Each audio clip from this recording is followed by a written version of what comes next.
Hello there, folks. Talking about the Great Depression. Now, in order to understand the Great Depression, you need to understand that there was an economic boom in the 1920s, and that economic boom led to great optimism. Okay, people are thinking that they can pretty much do anything when it comes to the economy, and nothing is going to go wrong. Now, as a result of this, banks are going to start giving out loans to virtually everyone. Okay, so anyone who really goes in and looking for a loan, for the most part, these banks are lending this money to these people. Now, a loan is simply a sum of money that is expected to be paid back with interest. So if the banks, is what they can do is they can go ahead and give someone a loan. So they're giving, say, someone $200 right here. That person's going to use that $200 to maybe go and buy a car, because it's like the 1920s, put that money towards a car, and they're going to pay it back at like a 6% interest rate. So that means over time, they're going to pay back that $200 and then an additional 6% of $200. Okay, so another $12 on top of that, which means these banks are making money off of this. So they're giving out loans to really anyone. Now, this is good. If you need that loan, you can pay that loan back, but it's going to be problematic if these people can't pay that loan back, because they're going to default on their loan, so they can't pay it back. Then these banks aren't getting their money back as well, which is going to cause a lot of problems. But it's the 1920s. There's a lot of optimism going around, and these banks are willing to give loans to virtually anyone. Additionally, there's going to be an increase of wealth, and this increase of wealth is going to lead to investing. Okay, now investing is described or defined as money put into financial schemes, shares, property, or commercial venture with the expectation of achieving a profit. Okay, so you're going to put money into, for example, a building. You're going to run a restaurant out of this building. So you're paying for that building initially, putting this money down in there, but as people start coming in and paying for that restaurant or going into that restaurant to eat, you're going to be making some money. Okay, it's an investment. This is going to be done primarily at this time through the stock market. So these large corporations, we've already talked about in the previous lesson, how we have these large corporations really in corporate profits are increasing by 50% at this time period. So people are going to be putting money into the stock market. They'll be buying a share of a company and then selling that share when the company is more valuable, and thus making money. So it's going to be done through a stock market at this time period. Now, people are running out of money and they don't really have any more to invest, so they're going to go take out a loan in order to invest more. Now, this is going to allow them to invest more in the loans and in the stock market, but it's going to be problematic if that stock market is to fail. However, banks are also doing this with the money that they're making from the investments that they're loaning people back on that interest. The banks are also going to be investing in the stock market at this time. Now, American wealth is going to be doubled this time period from 1929, okay? By 1929, it has doubled in American wealth. And investment within the United States is up 218% since 1922, okay? So in a matter of 7 years, the American investments have increased over twice as much, which is significant.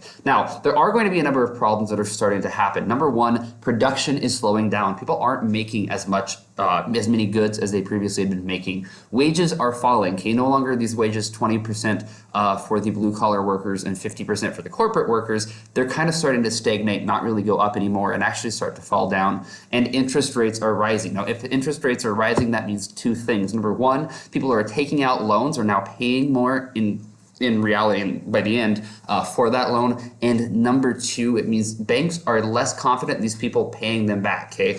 If you're not as confident in someone paying you back, you're gonna have a higher interest rate. So these three things are happening right now, and that is problematic. And then on October 24th, 1929, a bunch of really bad things happen. Okay, this is called Black Thursday. This is when the stock market takes its first crash. Now, what's gonna happen is that morning, investors are gonna wake up to the front page of the New York Times reading, prices of stocks crash in heavy liquidation, meaning prices of stocks are not very high anymore. People aren't making any money off of these, and there's a heavy liquidation, so everyone is simply selling their stocks. Now, if you're an investor, you've got a lot of stocks, and this is the first thing you read in the morning, you are going to be very, very nervous. You're going to be terrified, and the first thing you are going to do is sell your stock.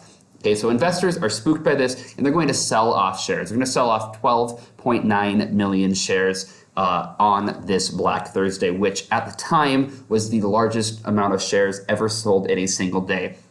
Shares are being sold so fast, people don't even know what the price is that they're selling these shares. It's just like, get rid of this share, get rid of this share, get rid of this share, as a way of trying to save some face, save some money from these heavy liquidation.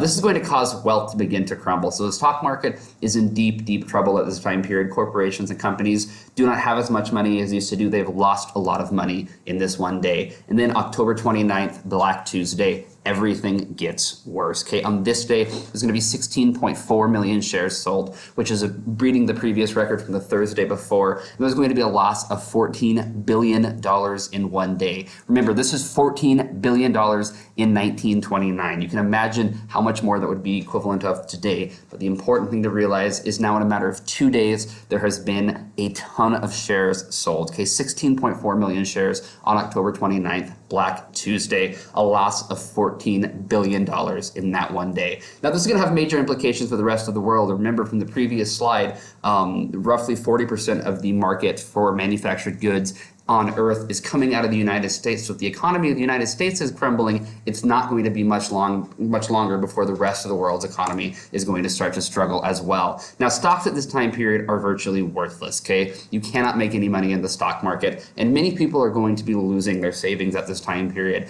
because savings were put into stocks. Stocks were viewed as something that was stable and that could really provide you with money down the road in the future. So for when you're getting older in life, retiring and quit working, those are no longer there because people have lost their savings. They really only have the money that they have on them in their house at this time period. Those that have debt can't go and pay that debt back, which is problematic because they're now defaulted on their loans, which is going to hurt them in the long run and at this time period. And it's going to dramatically hurt the banks who are now not getting that income coming back, which they so desperately needed.